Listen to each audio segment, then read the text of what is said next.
Buckle up for a deep dive into some seriously intense stuff. We're talking crimes against the state in India, straight from their legal code, the Bhartiya Nyay Sanhita. The BNS? Rip, BNS for short. The 2023 version, fresh off the press. So, what actions get you in serious trouble over there? Exactly. A crash course in what India considers really bad. Mm-hmm. But don't worry, we're not going full law professor on you. Right. Just the juicy bits. Wait, really? Moment. Speaking of which, let's start with something that sounds straight out of the history books waging war against the government. But it's more relevant than you might think, huh? Way more. We're talking Section 147. Okay, Section 147, hit me with it. It covers not just, actually fighting a war, but even trying to, or helping someone else do it. Whoa, so even attempting is a crime. Big time. And when they say waging war, they're not just talking about, armies on a battlefield. The BNS goes way broader than that. So, what kind of stuff are we talking about here? Give me an example. Think joining a violent uprising, like a full-on rebellion against the government. The BNS specifically calls that out as waging war. Okay, so if you think protesting is the same as waging war, think again. There's a huge difference. Huge. And it gets even wilder with Section 148, conspiracy. Yeah, right. That's where things get really interesting. Section 148 says you can't even conspire to do any of that war stuff. So, even talking about it. Even planning it is a no-go. And get this, it doesn't even matter if you're outside India when you're cooking up those plans. Wait, really? So say I'm, chatting online with someone, and we're, hypothetically plotting against the Indian government. Hypothetically or not, just the planning stage could get you in trouble. You don't even have to do anything. Just talking about it is enough for the Indian law to come after you. Whoa. It's kind of intense, right? They're not messing around. Nope. They're serious about squashing any potential threat, even if it starts outside their borders. Okay, so we've got waging war, conspiring to wage war. What about getting ready for it? Actually prepping for an attack? That's Section 149, gathering people, weapons, anything that shows you're gearing up for a fight against the government. Intent matters here. Right, big time. It's all about what you're planning to do with all that stuff. The authorities are saying, don't even think about causing trouble. Pretty much. Okay, so we've covered waging war, plotting it, and prepping for it. Yeah. What if you know something's going down, but you keep your mouth shut? That's where Section 150 comes in. Knowing about a planned act of war against the government, and you intentionally don't say anything. So, staying silent is almost like helping them, then? It's more about intentionally withholding info to help their cause. Think about those whistleblowers, the ones who leak secrets. Sometimes staying silent can have huge consequences, especially when it comes to national security. It's a tough call. Do you speak up and risk getting in trouble? Or do you stay quiet and potentially let something bad happen? I don't know what I do. Yeah, it's a tricky situation for sure. Okay, on to Section 151.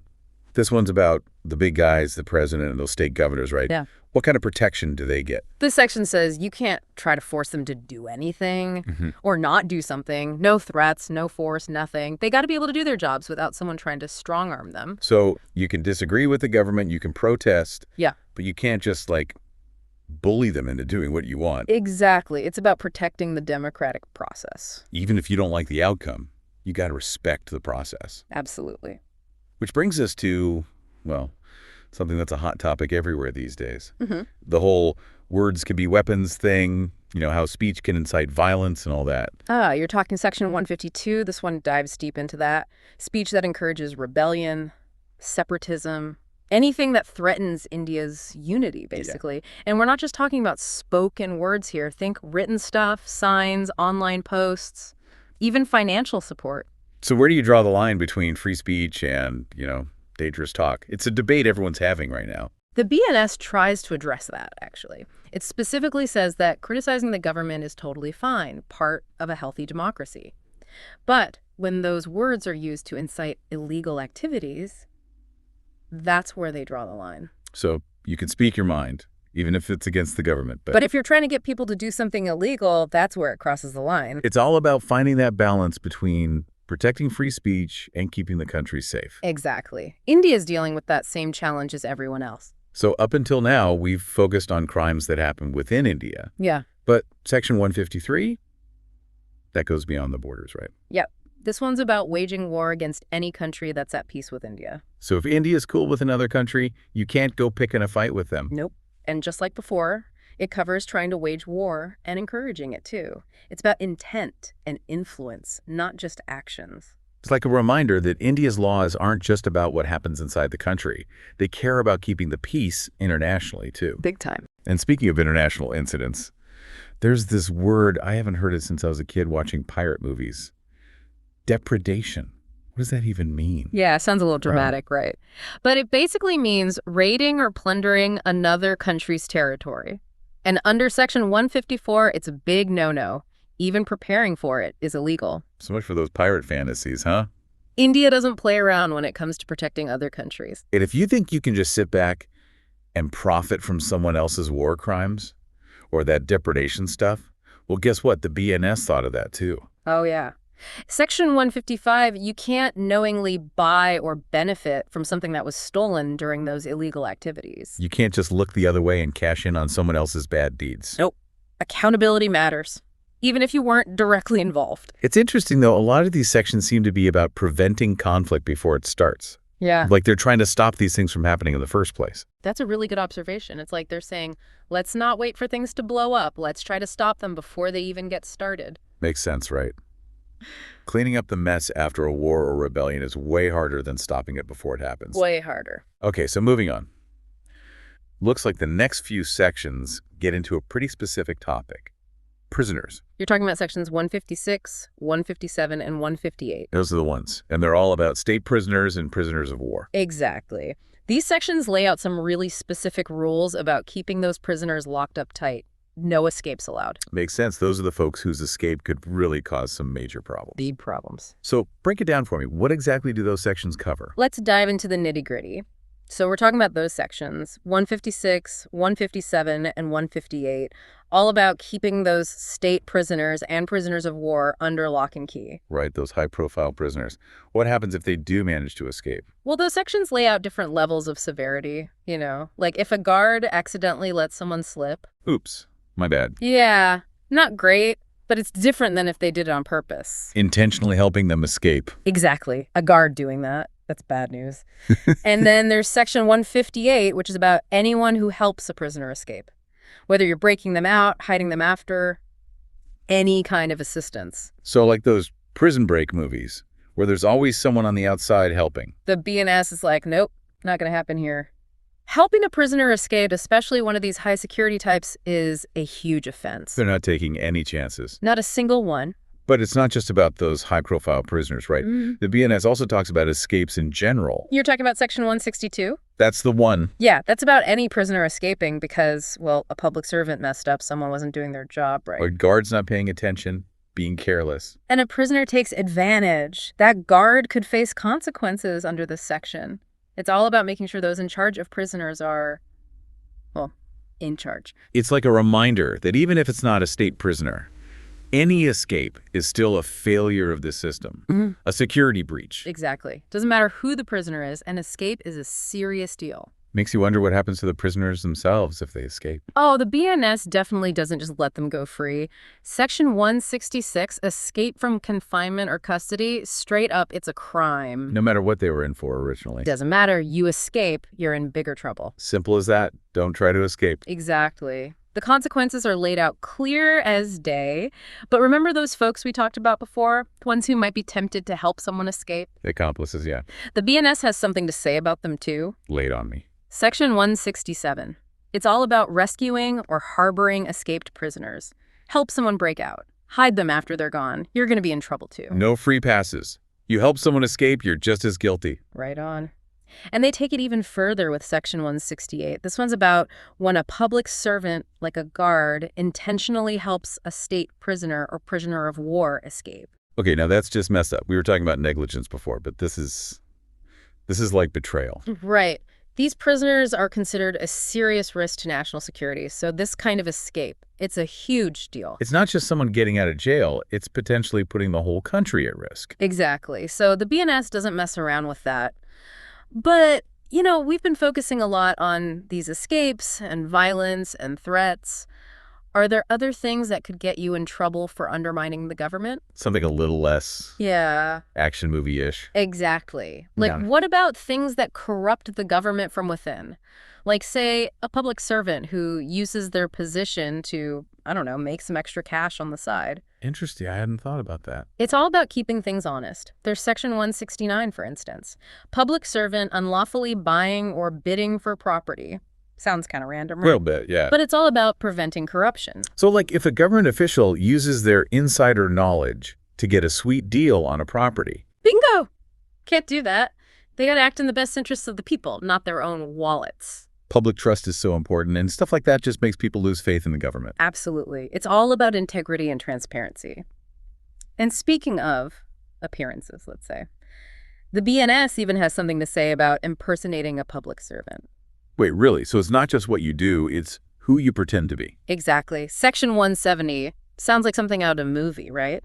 But it can have serious consequences. Imagine someone pretending to be a cop, to get information or something. That's actually pretty scary. It makes you wonder who you can trust. Exactly. The BNS is all about making sure people can trust those in authority.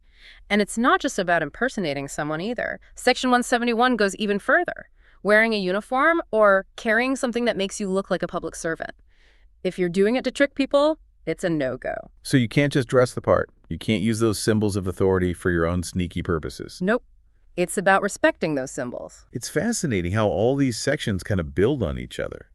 They're really covering all the bases when it comes to protecting the state. They're thinking about everything. Violence, corruption, deception. And they're not just waiting for something bad to happen. They're trying to prevent it from happening in the first place. Exactly. They're like, let's close off every possible way someone could try to mess with the government. And it looks like they're doing just that with Section 172. This one's about skipping town to avoid legal trouble. Absconding. You can't just disappear if you've been summoned to court or something. So if you're supposed to show up and give evidence, you can't just bail. Nope. The legal system needs people to cooperate, otherwise it just doesn't work. It's not just about protecting the country physically, it's about protecting the legal system too. Exactly. Making sure it all runs smoothly. And sometimes that means going beyond just showing up. Sometimes you gotta help the authorities do their jobs. Interesting. What kind of help are we talking about? Well, that's where things get even more interesting. We were saying how sometimes you gotta help the authorities out. Right. But what about those times when, like, someone has info that could be helpful, but they're kind of hesitant to come forward?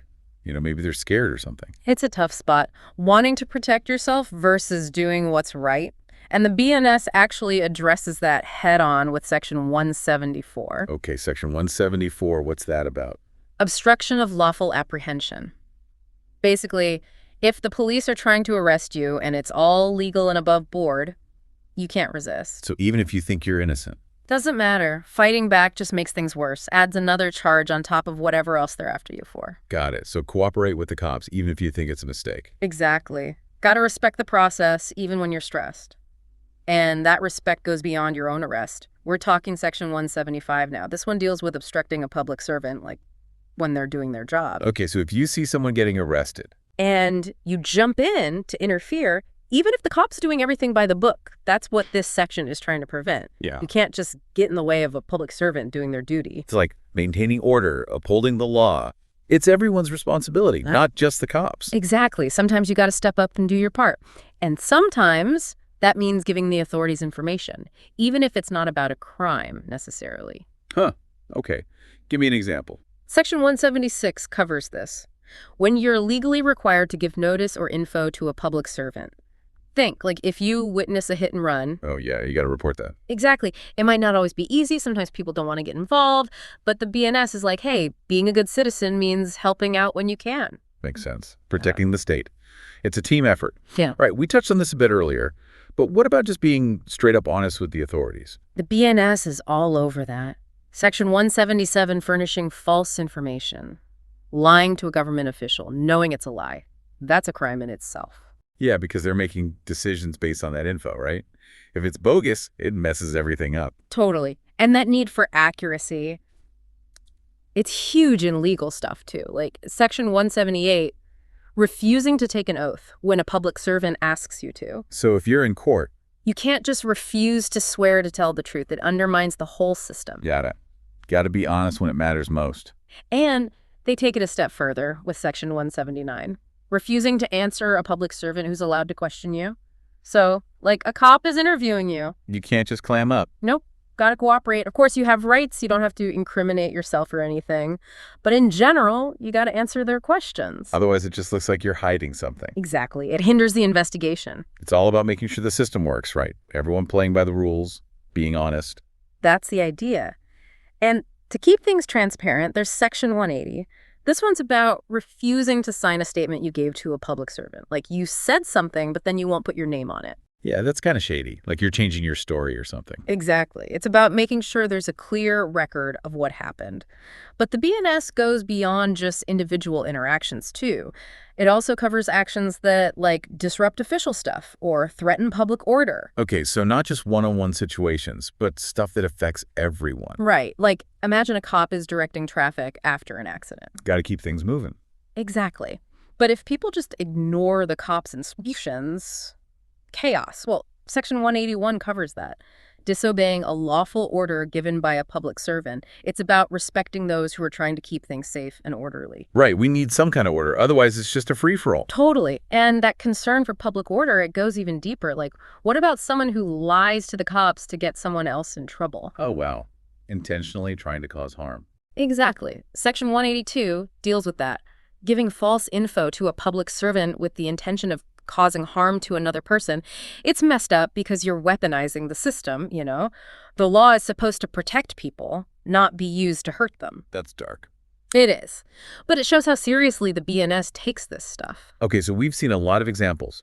Respect for authority, cooperating with legal processes, being honest. It's about making sure the system works the way it should, for everyone. Fairly and smoothly. Exactly. And those themes, they keep going as the BNS gets into stuff about property and the state's power. Property. Okay, now I'm really curious. Well, sometimes the authorities need to seize property, Yeah. you know, like to collect evidence or something. And if you try to stop them, You can't just say, nope, not my stuff. not if they have a legal right to take it. That's what Section 183 is about, resisting the seizure of property by a public servant. It's about recognizing that sometimes the state needs to take stuff to do its job. And that respect for the process, it carries over to when the authorities sell property too. Like those auctions they have. Exactly. Section 184, it's a crime to mess with those sales, like trying to intimidate bidders or something.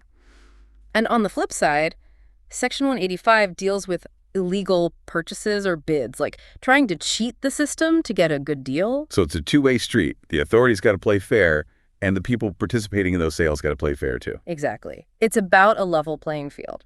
Honesty, fairness, respect for authority, cooperating with the system. It's all connected. It really is. It's the foundation of any society that wants to function well. Well, listener, there you have it.